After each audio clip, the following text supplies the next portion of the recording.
Hello everyone, welcome to my channel. Okay, I have just turned on the camera because my last video I glued down the tabs to the front cover and this piece of embroidery. It's now dried, it's a couple days later, so I just wanted to come back and show you the last stages to sort of finish off my cover. So I've just glued this one down. I've lined, let me just slide that up. I've lined the bottom of the book to the edge of my ironing pad here just to ensure that it's all straight. And I've already glued this one. I shouldn't even be doing this on my ironing pad. That's like a major probably no-no, but I will be very careful not to get glue anywhere, because there's only this little bit to do. So I'm hoping I can just sort of sneaky get in there and get some glue on and all will be okay. So I'm just now, excuse me, I'm just had a coffee, so it just sticks in my throat a little bit. I'm just getting this tab into position. The main thing is that it's all square, which, you know, at the end of the day, it's a fabric spine, so it's going to be a little bit whoopy and all over the place. There's a lot of movement in it because it is fabric. So I'm just noticed, I just looked up at my TV screen, which mirrors what's on my iPad, and realized that I'm out of shot. So sorry about that. I'll just slide this back down. So I've just put some glue up here. And once again, just using the PVA glue. It glues really well. Now this tab will probably be covered with something, this raw edge, because as I turned it over, I realized there's a little bit of a stain on the bottom down here of the book. So heaven forbid, I will have to do a stitchery for the back. So I might just do a random bit of collaging that might start up here and drift down and sort of just take out this corner. See the stain here? It's not a big thing, and you know, it's an old piece of fabric. I got it from Roxy Creations and Rachel. So I'd have to think how old this piece is. So really it's not an issue, but one day I might have a random piece of stitchery that is looking for a home, and I might pop it on, or I might create something sooner rather than later, because any excuse to do some stitching. Okay, I think I'm a bit out of shot. Let me just bring that up a little bit for you. There we go. Now I've got glue on the iPad screen. Geez. As long as there's no glue on the mat. So that's it. That's secure. And will dry nicely. So now if I flip this over very carefully, you can see on the inside of my book, I still have my tabs in the air ready to attach here, which I could glue them down now, and then they would be forever secure behind my panels, which I'm going to do. Yep, I'm going to do it. So it's just a case of applying my glue and stitching down. Not stitching, goodness me. Gluing with my PVA glue. Need a bit more glue. I'm testing the limits of my abilities here, because I said I'd only do a little bit of gluing, so therefore my mat will be safe. And what am I doing? I'm carrying on. So I'm going to slide my mat out. Like, let's not push the boundaries, because I can see my glue is getting low and it's spitting as I square it. You know, when you get a feeling that everything's about to go very wrong. So stop, take a moment and get things correct. Well, that's the feeling I just had. So I have So I'm just putting lots of glue on that end, smearing it back to where the tab finishes. This is such an easy way to bind your stitchery journals, the tabs. Thank you, Rachel, for suggesting this and showing us, because it was like, I don't know, it was like the wee hours of the morning I was watching one of her videos, because they usually pop up on very early in the morning in Australia for us. So if I can't sleep, I spend an hour with Rachel just listening, and often I'll drift off back to sleep, but then I can, when I'm awake and in my craft room after I've made my coffee, I can listen to it again and actually watch it, and I project it from my phone up onto my TV using a Apple TV box, which I just think is brilliant, because when you're filming you can see on the screen, you know, your hands. So if you're thinking about YouTubing and you're going to use an Apple device like a phone or an iPad to film, I'd recommend you invest in the Apple TV box. It's a little black box that allows your Apple phone to talk to a smart TV, and you can mirror the video. So if you do have a TV in your room and you're not filming and you just want to listen to a YouTube channel, it's also fantastic, because instead of you having to glance at your itty bitty phone device, you're able to look at, you know, your TV. I may be telling you all something you already knew, but I thought it was brilliant when it was come into my world, because we've got one in our lounge room, and my husband, he's a tech head, he loves all that, and I never really knew why or what it was all about. But when I started filming, he said, you need a little box to project it up on the screen so that you can see, you know, what you're doing, and you just, you know, mirror, this is my iPad up here, mirror it to the TV, which is over there on the wall, and I can look at it like I'm watching TV. So it's fantastic. Anyway, how sidetracked am I today? Shocking. So I've now glued my tabs into position. This one's a little wonky, but it doesn't matter. Doesn't matter.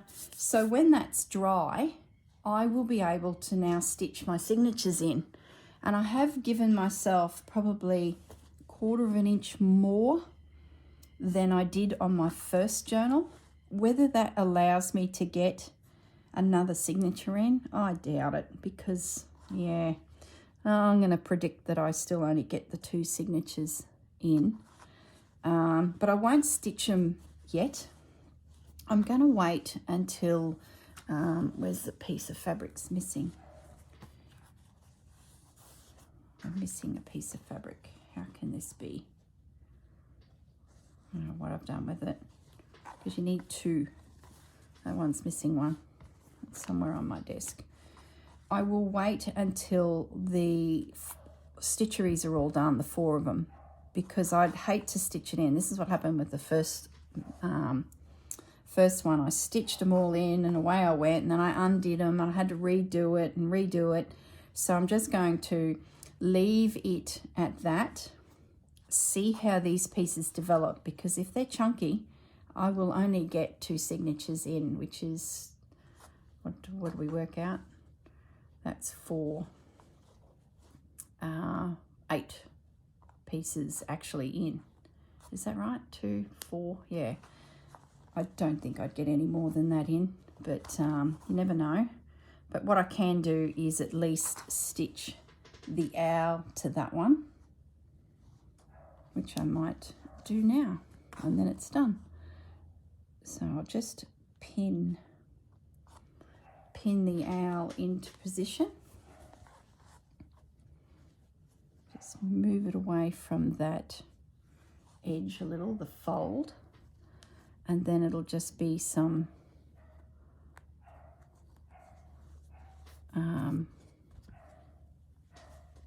that's my little puppy dog barking out there, Bandit. I'm going to move this out of the way because I'm starting to work on something that is glued. a bit of weight on it. So there's my cover, and I'm loving it. That's the first one, and now the second one. So I've got opportunity to do 2 pieces for the inside and something around the back here, maybe, if needed. There's plenty of space to hang things. The tassel I put on this one, I can still do a tassel on this. I did stitch that close, so it's going to be a bit harder to put the little ring through there, but I might come up with another way of doing a tassel. I'm sure there'll be something pop up in the world of YouTube that I'm like, oh, I'll try that. So either way, it will happen. Okay, I'm going to just pop that over here to dry. I'm going to bring my owl back because I want to get him stitched down to this first signature. Now I'm putting him on. Let's start again. Let's bring back the mat. Let's do this properly.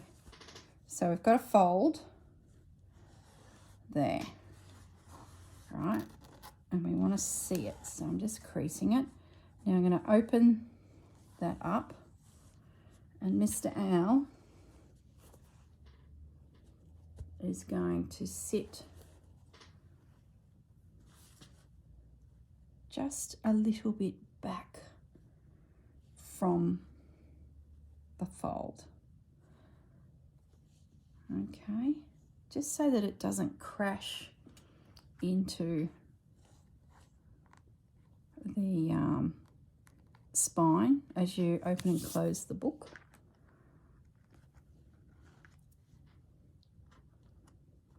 So I'm just pinning a few pins around, and then I'll take a needle and thread, just a normal cotton, and just do some little invisible stitches throughout the whole piece, all over, to secure this to the back. And as I've explained in previous videos, because there's a second piece of muslin or calico involved in creating your signature, all of the little stitches that will come to be on the other side will not be seen. So I'll just grab my needle. I must say I found finally my favorite needle. Just threading it. Sorry if I'm off camera. Needles have been just out of stock everywhere, especially in Brisbane. Just so hard to come by. But I found, I was in Hervey Bay, and I found the quilter's basting needle number 7. It's a real long 2 1/4 inch needle with a big hole but fine. So you can go from this style of work straight into beading, and it's just great because usually you've got 3 or 4 needles on the go. So it's a really nice big needle to hold, so you can comfortably use it all day. It is a little bit what would you say, fine, so after a while you will find that the finger you use to sort of push it through the fabric may start to develop a bit of an indent, if not an injury. So I love these little silicone thimbles. You get, I think, 10 off Etsy, Amazon in a pack, and they are pretty good. Eventually you do puncture the silicone and you'd have to throw it out, but even then you could turn it around on your finger, and I find that the puncture is just in a different spot because you're now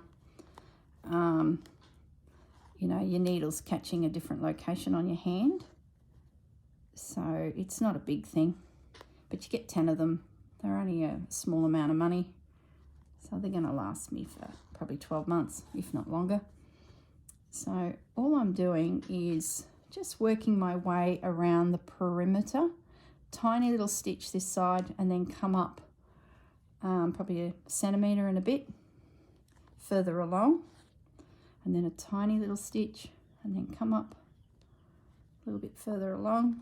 And like I said, I'm a little bit away from that fold so that when it goes into the book, it's not going to sort of crash in there.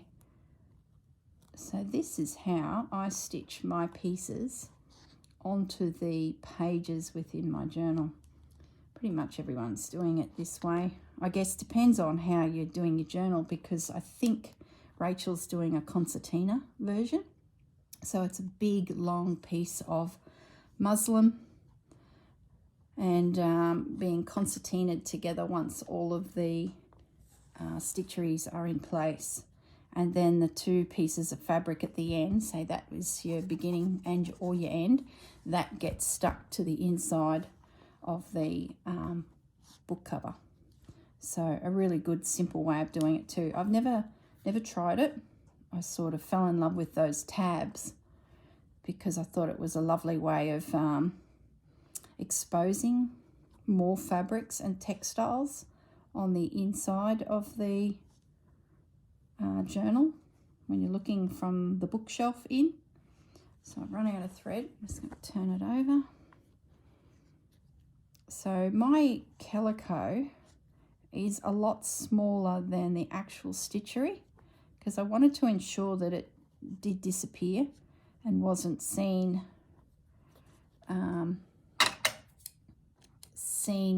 you know, poking out of the book, as you can see. So please keep that in mind if you're just starting to get your pages together. You've probably done a few stitcheries and you're starting to think about your book. Make your calico sleeves or your pages a little bit smaller so that your yeah, they sort of just disappear in behind. So I've threaded up again, spin my work around as we scoot along the bottom. So it doesn't take much to secure your pieces. You only just need a few little random stitches. And look, at the end of the day, if you decide that you wanted to frame one of these pieces and gift it to someone, or even just a frame in your room, your sewing room, there's no reason why you can't just remove your embroidery from your book. It'd be just a case of sneaking a look into the side seam, getting a little pair of scissors or a quick unpick and snipping this stitching and taking your piece out. I don't even think I'm stitching that down there. Look at that, I've missed it completely. Because look, as you can see, it just comes out so easily. So yeah, definitely consider this scenario. Don't use glue, you don't need to, because it is as simple as just a few little stitches and that'll hold it. I'll sort of come in a good inch so that it's holding it to the calico. Nearly up this side. I don't know how long this video has been going, 18 minutes. Okay, we'll keep going. Like I said, I'm not going to stitch these signatures in just yet. I'll do a few more pieces and then put them in, because I'll only have to undo it if it's the wrong size or there's not enough room, or even better, I might get 3 signatures in, because I did add a little bit extra space, not a lot, but you only need to start doing ribbon flowers and you can add 1/4 of an inch in thickness, beads, buttons. Like, you just never know where your piece is going to go, which is half the fun of it all.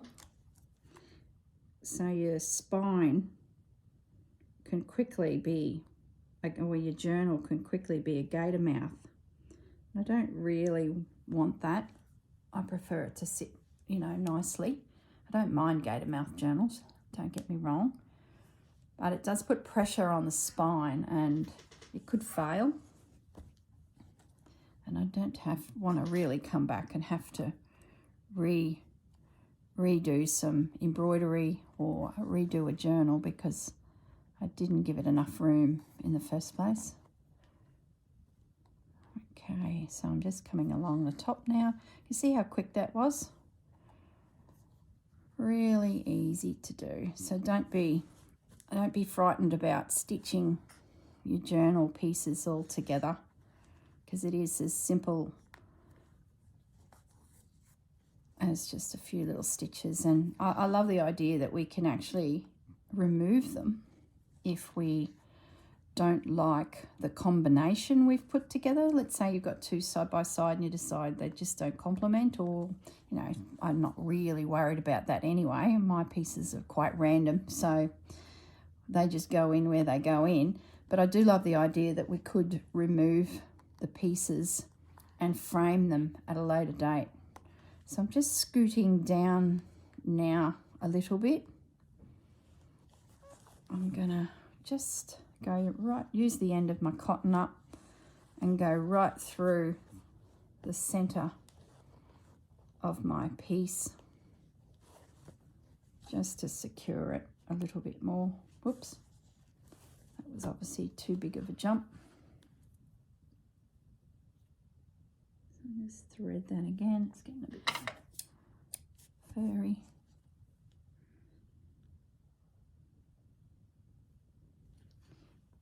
Okay, probably won't be able to go too far. Oh, lost it again. All right. Just gonna end it because where I am, it's right in amongst a heap of beading. I don't really want to put a stitch in that, so I'll just end it here. And I'll just get another piece of cotton and maybe just do a line through here. Not that it's going anywhere now because it's tacked down around the perimeter, but can't hurt.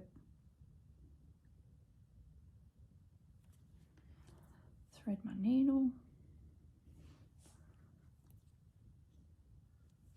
Oop. More thumbs. It's because you're all watching. I'm getting all thumbs. Okay, I'm going to kick in here where the little piece of fabric is. And scoot across here. Oh, it's so cold here in Brisbane. It's like Brisbane is turning into a monsoonal tropical environment. And we were starting to think, because it's now June, middle of June, early June, and there's been no winter. But oh boy, it has come through. And like, I'm complaining, but really, if we were further west, Toowoomba Range, further out, my family farm is out in Gameri. So that's sort of, if you know Queensland, you'd go to Gympie and then turn to the left and head out towards Kilkeevan and then on to Gameri. That's my hometown. And it is cold out there. It is real cold. So my parents' farm gets frosts pretty bad. So anything that my dad's been growing on the farm in the way of seasonal vegetables, anything that can't handle the frost, well, I reckon as of this morning, it's over. So goodbye to all of those things, zucchinis and things like that, pumpkins. But now he's starting to plant his cabbages and cauliflowers and broccoli, all of those beautiful winter crops. So he does have his onions in. He's predominantly a onion farmer. So the onions are in, ready for Christmas harvest. But in the meantime, he will be doing some sort of cold produce that well likes the cold because it is frosty. I was half expecting a call from him to say winter had arrived, but I think he probably realised that I knew, even though Brisbane's a lot milder, it is cold. Okay, so my little owl is now stitched. So that's looking good. All right, I will leave it at that. And it will now go into the book as the start of the first signature, which will be stitched in there. Okay everyone, thank you very much, and I'll see you all soon. Bye.